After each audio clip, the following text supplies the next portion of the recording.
83 sir, 85లో ఒకసారి, 91లో ఒకసారి, 6 సంవత్సరాలకు ఒకసారి ఈ లెవెల్ ఇంతకంటే ఎక్కువ వచ్చింది. కానీ అది గవర్నమెంట్ టెండర్ చేసి కాంట్రాక్ట్ బేస్ కింద రన్నింగ్ అవుతున్నారు.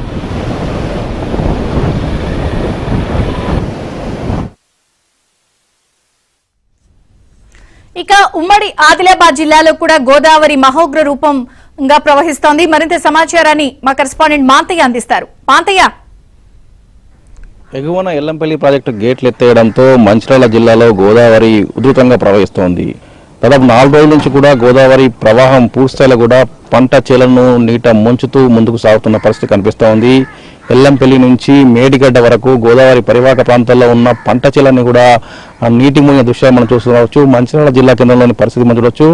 జిల్లా కేంద్రంలోని గోదావరి పుష్కర్ ఘాట్, ఇది ఘాట్ పూర్తిస్థాయిలో కూడా మునిగిపోయింది. గోదావరి వరదలో 4-5 రోజుల నుంచి కూడా ఇదే పరిస్థితి కొనసాగుతుంది. ఎగువన ఏదైతే ఉందో మహారాష్ట్రకు సంబంధించిన అధిక వర్షాలు ఉండడం, అక్కడ బాబ్రీ సహా అనేక ప్రాజెక్టుల గేట్లు వేసిన నేపథ్యంలో మహారాష్ట్ర నుంచి వరద ఎస్ఆర్ఎస్పీకి భారీగా చేరుతా ఉంది. ఎస్ఆర్ఎస్పీ గేట్లను ఎత్తేశారు. స్థానిక వర్షాలతో పాటు ఎస్ఆర్ఎస్పీ గేట్లు వేయడంతో దాదాపు లక్షల క్యూసెక్ల వరదంతా కూడా దిగువన ఉన్న ఎల్లంపల్లి బ్యారేజ్లోకి చేరుతా ఉంది. ఎల్లంపల్లి బ్యారేజ్ స్టోరేజ్ మించి వరద వస్తున్న నేపథ్యంలో దాదాపు మొత్తం 40 గేట్లను ఎత్తేసి ఎప్పటికప్పుడు వరదను దిగువ వదులుతా ఉన్నారు. ఆ వరదంతా కూడా దిగువన మంచిర్యాల జిల్లాలోని మంచిర్యాల, చెందూరు నియోజకవర్గాల అన్ని మండలాలకు మీదుగా దిగువ మేడిగడ్డ వైపు వెళ్తున్న దృశ్యాలు మనం చూస్తూ ఉండవచ్చు. అయితే ఈసారి వరద ముప్పు కొంచెం తగ్గిందని చెప్పి స్థానికులు చెప్తా ఉన్నారు. ఎందుకంటే గతంలో ఎల్లంపల్లి దిగువన ఉన్న సుందిల్లా, అన్నారం, మేడిగడ్డ బ్యారేజ్ గేట్లను క్లోజ్ చేసి ఉంచేవారు.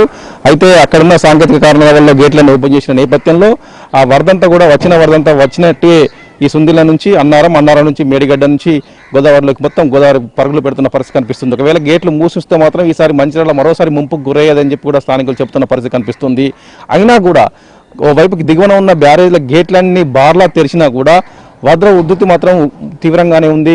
వేలాది ఎకరాల్లో పంటలు నష్టపోయారు. ముఖ్యంగా మంచిర్యాల జిల్లా దాదాపు 20,000 ఎకరాల్లో పంటలు గత 4 రోజుల నుంచి కూడా తరచూ థెరపీ ఇస్తున్నట్టే ఇచ్చి వర్షాలు కురుస్తున్న నేపథ్యంలో 20,000 ఎకరాల్లో మంచిర్యాల జిల్లాలో పత్తి, వరి పంటలు పూర్తిస్థాయిలో కూడా దెబ్బతిన్న పరిస్థితి. అటు దండపల్లి, లక్ష్మీపేట, జన్నారం మొదలు ఇటు చెన్నూరు, కొట్టపల్లి వరకు కూడా ఇదే పరిస్థితి కొనసాగుతుంది. పంటలు వేపుగా పెరుగుతున్న దశలో ఒక్కసారిగా వరదలో ముంగడంతో రైతులంతా కూడా నష్టపోయామని చెప్పి ఆవేదన వ్యక్తం చేస్తున్న పరిస్థితి కనిపిస్తుంది. మరోవైపు ఎగువన మహారాష్ట్రలో ఇంకా వర్షాలు కురుస్తున్న నేపథ్యంలో రేపు లేదా ఎల్లుండి ఇంకా వరద ఉధృతి కొనసాగే అవకాశం ఉందని చెప్పి అధికారులు అంచనా వేస్తా ఉన్నారు. దీంతో మరింత నష్టం జరుగుతున్న టెన్షన్, ఆందోళన రైతులు వ్యక్తమవుతుంది. మొత్తం మీద కూడా గోదావరి వరద ఉధృతి మరోసారి స్థానిక ప్రజలను భయాందోళనకు గురి చేస్తూ ఉంది. దీనికి తోడు మరోవైపు అటు ప్రాణహిత, పెనుగంగా, వార్ధ నదులు కూడా ఉధృతంగా ప్రవహిస్తున్నాయి. గత 4 రోజుల నుంచి కూడా కురుస్తున్న వర్షాల కారణంగా, ఎగువ ప్రాంతాల్లో కురుస్తున్న వర్షాల కారణంగా అవన్నీ కూడా నిండుగా ప్రవహిస్తూ ఉన్నాయి. ఓవైపు తరచూ పంటలు ముంపు గురవుతున్న నేపథ్యంలో ఒక్క నెలలోనే 3-4 సార్లు పంట ముంపు గురైందని చెప్పి రైతులు ఆందోళన చెందుతున్న పరిస్థితి కనిపిస్తుంది. ఇప్పటికైనా అధికార యంత్రాంగం స్పందించి తమను ఆదుకోవాలని కోరుతా ఉన్నారు. అయితే పంట నష్టానికి సంబంధించి అధికార యంత్రాంగం సర్వే కొనసాగుతోంది.